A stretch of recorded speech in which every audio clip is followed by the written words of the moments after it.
In this video, I'm going to quickly examine two more logical inconsistencies of the biblical God, and hopefully demonstrate that it would be logically absurd to believe in such a being. For starters, let's examine a being who is omnibenevolent, or all-good. What might we be able to say of such a being? Well, we could say that nothing else could be as good or more good than that being. We can also say that that being is incapable of doing evil, because if it did evil, then there would be potential to be more good, which is never the case with the being who is all good, who is, by necessity, the absolute epitome of possible goodness. So then, what happens when a being who is supposed to be all good does evil?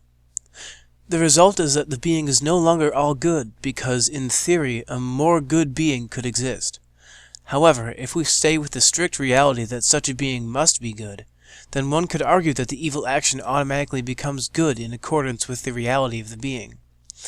In either case, an all-good being cannot do evil.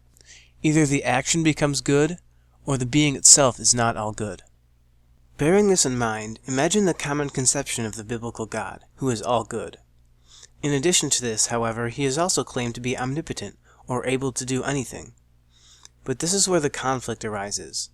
An omnipotent being can do everything and anything, but an all-good being can only do good.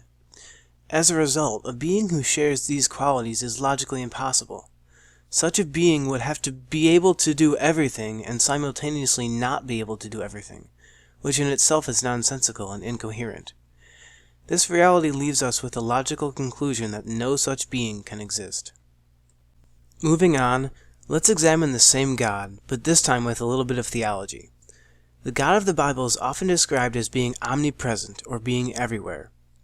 At first this seems reasonable, but consider the Christian ideas about Jesus. Most Christians claim that Jesus was not only man, but also God. In fact, they even claim that he was completely man and completely God. While this very idea is illogical and impossible due to the basic nature of a human who must be flawed and a God who cannot be flawed, I will not go into greater detail in this video. No, an even greater problem exists with this tidbit of theology. Think for a moment about what it means for God to manifest himself in the physical universe. This means that he was not already in the physical universe. But if he was, then there would be no room for him to further manifest himself. But here's the problem. If God can physically manifest himself, and he is everywhere, then it follows that he should be all around us in the physical sense. We should be bumping into him at every turn and always see him. Because this is not the reality, and we know that God can become physical, we know that he is not omnipresent. However, some could claim that while God was manifested in Jesus, the divine part of Jesus was immaterial and was not in this universe. But this only concedes the point that God is not a part of our universe, and therefore shows us exactly how God is not omnipresent. Additionally, if God is everywhere, then he would not be able to manifest himself in anything more, because he would already be manifest in everything, everywhere. The inescapability of these two realizations shows us, in simple terms, that a God like the one described in the Bible logically cannot exist. As a final step towards dismantling the idea of a biblical God, I want to address a paradox with which almost everyone is familiar. It's called the omnipotence paradox, and it serves excellently to show how omnipotent beings cannot exist. The most common interpretation of this paradox is as follows. Can an omnipotent being create a rock so heavy that he himself cannot lift it? To say yes or no to this question is to destroy omnipotence, because each option leads to an action that the being cannot do. To say yes and no to this question is just as effective at destroying omnipotence, as any answer given prevents the being from doing something. And if the being cannot even face the situation, then it is limited again as well. As such, this paradox is the simplest way to logically dismiss omnipotent beings in general. However, some opponents of this paradox claim that the question itself is flawed, or that it is incoherent. However, this is clearly incorrect.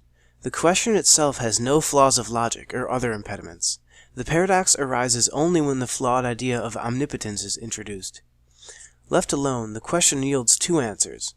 One, either a being can create a rock so heavy that he cannot lift it, or two, the being cannot create a rock so heavy that he cannot lift it. In either case, the situation renders a different result, but with no logical inconsistencies present. As mentioned before, the problem rests with the very idea of omnipotence. In response to logical problems such as these and others, many religious people will claim that God does not follow our logic or is not bound by it. However, this concession leads down a slippery slope of ultimate uncertainty. Allow me to explain.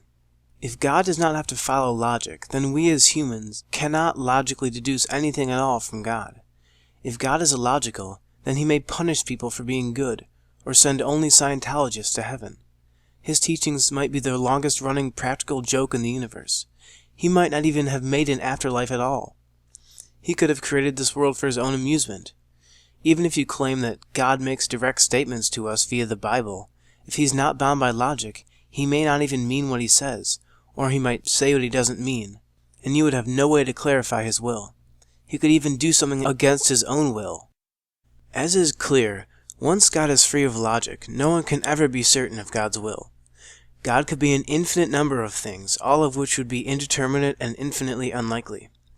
As a result, it is to the benefit of the believer to establish that God works on a logical basis, and work onward from there.